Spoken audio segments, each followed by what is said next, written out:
So in this video, I wanted to talk about the future of Call of Duty because yesterday some huge information was released by Activision during the Q4 conference earnings call, and within this, Activision stated that boots on the ground will be returning to the Call of Duty franchise starting this year. They also said that over the next 3 years, each individual Call of Duty title will be following the same pattern when it comes to boots on the ground and traditional combat. Now, what does this mean? Well, it opens up a whole lot of different possibilities for Activision and its developers, that being Sledgehammer Games, Infinity Ward, and of course Treyarch, and it means that we could be in store for possibly some of the best Call of Duty titles to ever release, and I'll get into that in just a minute. But first of all, what I do want to say is that unfortunately supply drops are here to stay.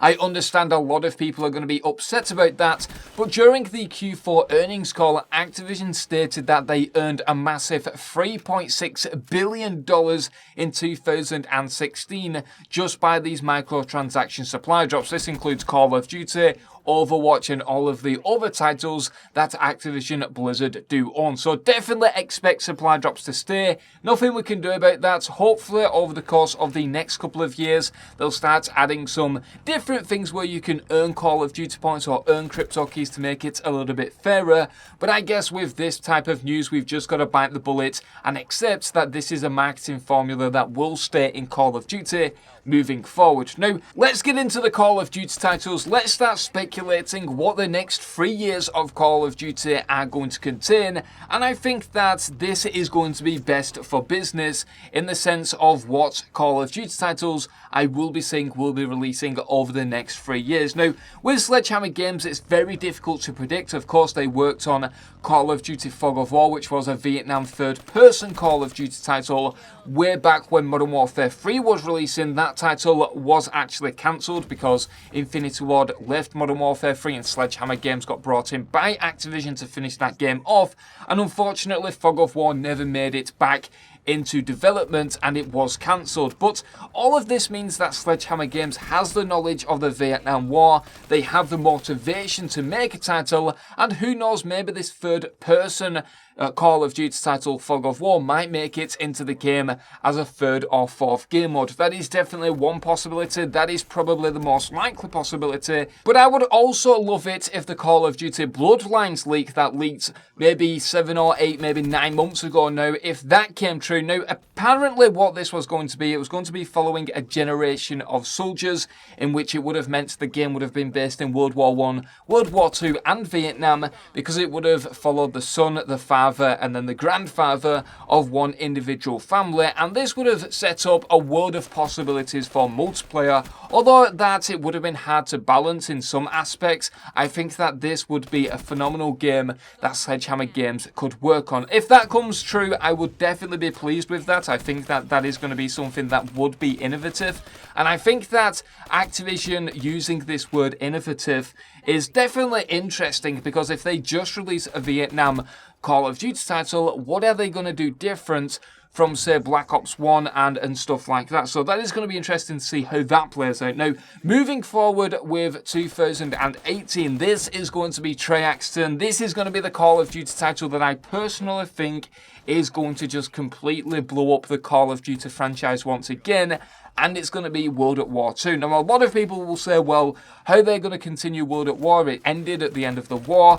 I think that they could do a lot of different things with World at War 2. It doesn't necessarily need to be following that same storyline. Yes, it could follow the same soldiers, maybe in a different time frame or different parts of the war, but nonetheless, they could release it. They probably will release it, because not only will it sell, because World at War is a very nostalgic title for the Call of Duty franchise, but it's also going to sell because I believe that they will include a World at War remaster with World at War 2. That is definitely best for business. That is what's going to make the Call of Duty sales completely skyrocket into the air. And then, of course, we're left with 2019 with, once again, Infinity Ward. Now, whichever way you look at Infinity Ward, if you enjoy their games or not, it's safe to say that the past 2 titles that Infinity Ward have released haven't been that good in terms of comparing them with other Call of Duty titles. For example, Call of Duty Ghosts although that is now considered a good Call of Duty title to quite a few people, solely because it was the last Call of Duty game to feature boots on the ground. During the time of its release, it was very boring. All of the colour palette was washed out, it wasn't innovative, nothing really new with that game, and I think that they definitely have a lot of making up to do now because of the release of Call of Duty Infinite Warfare, which essentially means Infinity Ward's last two Call of Duty titles haven't done that well. They've definitely underperformed. Activision even admitted this within the Q4 earnings call, that Infinite Warfare hasn't done as well as they hoped. And I think that this is going to put Infinity Ward under immense pressure from Activision and of course the community, because we're all going to be eagle-eyed on those developers now on Infinity Ward team, because, well, if they release something such as Call of Duty Ghosts 2 or once again another IP, it's going to mean that it's just not going to do that well. And of course they're not going to release Infinite Warfare 2 because that is just going to do terrible. Now, of course, Activision did admit, Activision and Infinity Ward in fact, admitted that they intended Infinite Warfare to be a trilogy or its own brand, its own series within the Call of Duty universe. But I think that the Activision Q4 earnings call has meant that this is no longer going to go forward. And I think that in order for Infinity Ward to bring back the sales to the Call of Duty franchise, to put faith back into the fans, they need to release Modern Warfare 4. I'm not entirely sure how they're going to do it. I don't care how they do it, but that needs to be released for a number of reasons. Of course, Modern Warfare is very relatable. Everybody knows that brand within the Call of Duty franchise. It will sell copies no matter what they do with it. And of course, it will be once again boots on the ground. And all of this is going to mean over the next 3 years, we're possibly going to get a Vietnam Call of Duty title, a World War II Call of Duty title, and then once again in 2019, we'll be going back to the modern era Call of Duty title, which I'm completely fine with. Now, this does unfortunately mean that we will be left in the dark when it comes to a World War I Call of Duty title, but to completely be honest, since playing Battlefield 1, which I think is a phenomenal game,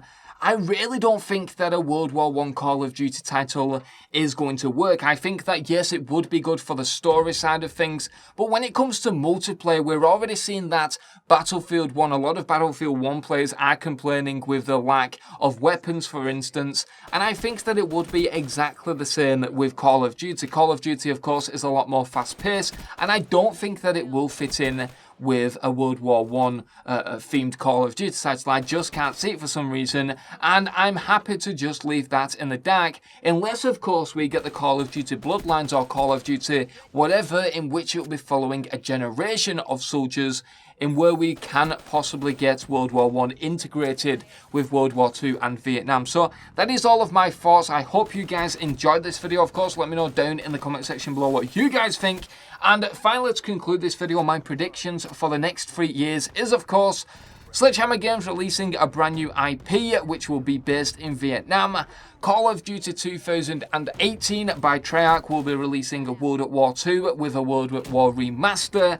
And Call of Duty 2019 will be Modern Warfare 4 with possibly a Modern Warfare Trilogy remaster, which I can assume could be possible. It could be definitely plausible to happen, but we'll just have to see. Possibly Modern Warfare 2 could get remastered with Sledgehammer Games' title, but we'll just have to see what they are going to release this time around. In just a matter of a few months, we will be getting that reveal, so definitely stay tuned for that. But anyway, guys, that is pretty much it for me. I belong to Station. Thank you very much for watching, and I'll see you guys in the next video.